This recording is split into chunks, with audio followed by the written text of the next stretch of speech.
Hello, my name is Amy Rushen and I'm the head of Law and Criminology at Newman University. I've put together this short presentation. Since lockdown began, I've been thinking not just about the legality of lockdown, but also around the ethical implications of what we've been doing. And please excuse the rather glamorous headset. It's a beautiful sunny day outside, so it's just to make sure they're cut down a little bit on the background noise that comes with living around people and having lots of people around as well. So for those of you that haven't studied law or perhaps haven't come across this concept of legal ethics, there is a massive body of underpinning work around laws, why they operate the way they do, why they say what they say, and so on.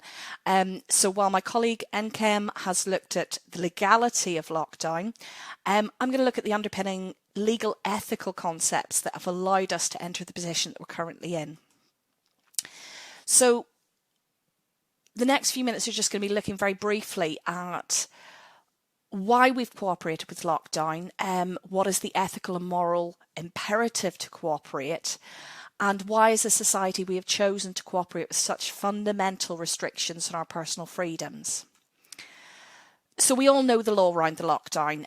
Even if you haven't watched the other presentation, you'll understand that the government passed laws that were in the interest of society as a whole.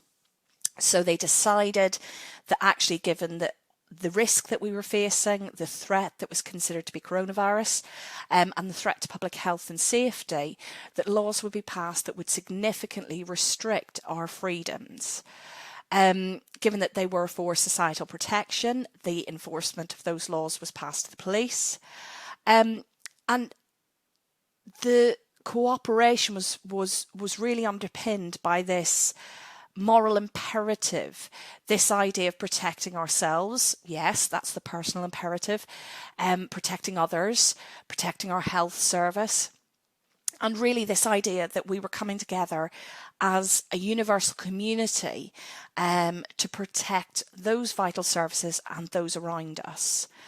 And for those of you that will have studied law, hopefully you'll recognise that the passing of those laws and the enforcement of those laws were fundamentally based in the concept of parliamentary sovereignty and the rule of law. But when we talk about the moral and ethical imperative behind that, there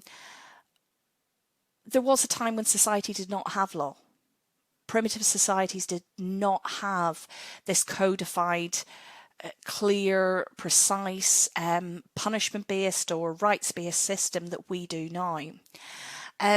And when writers look back at why law came to be a part of our society, why we have law, the starting point was social cohesion. So this idea that living in a society was better for us all.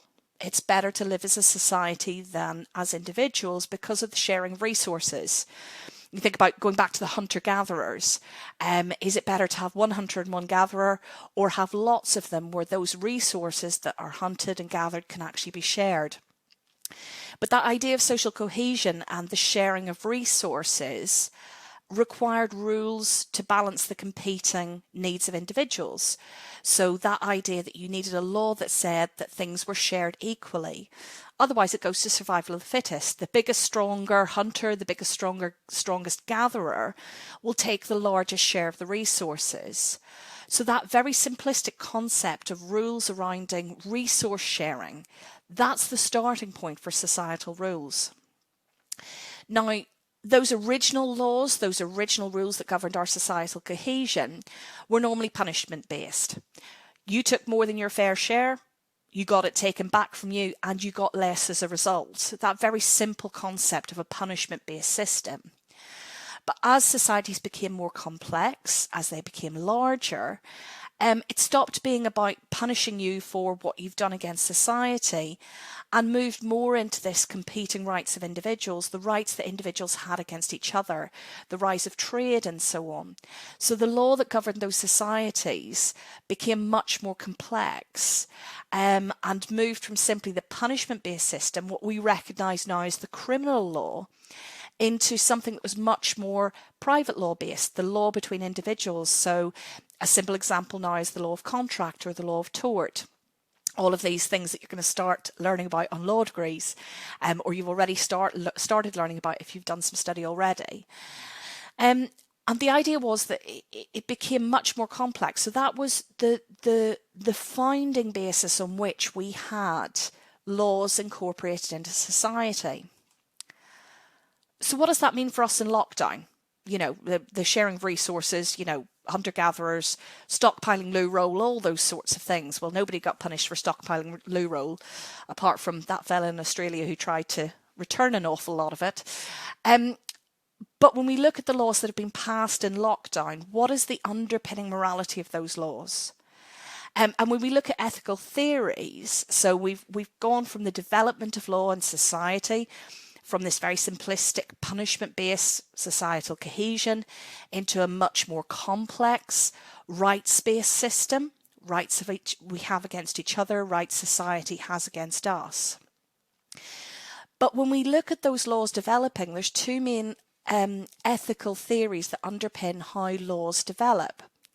So the first is natural law. So the concept of natural law, if you're a proponent of natural law, you will say that laws are passed because they are common with the morality of society. So society agrees that it is wrong to kill someone.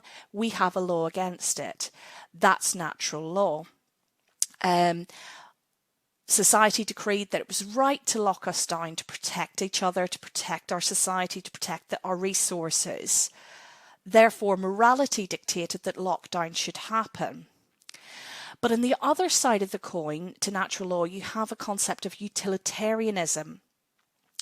And that's where laws should only be passed and individual freedoms should only be curbed, where the giving of such freedoms, the exercise of such freedoms harms others.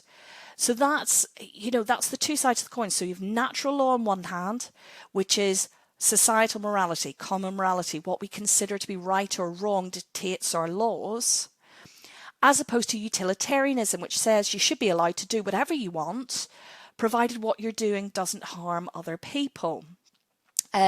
So breaking lockdown harms other people because of the potential of spread of coronavirus. Now, for those of you that have been fans of The Good Life on Netflix, those concepts will be that little bit more familiar. I know that the teaching of legal ethics has become an awful lot more simple for me since that TV show became very popular. But when thinking about cooperation with lockdown, are you a proponent of natural law? Are you a utilitarian proponent? Which do you support? And in analysing those theories, think about your own experience. That's really important when you're looking at these ethical theories, to start to expand your own viewpoint.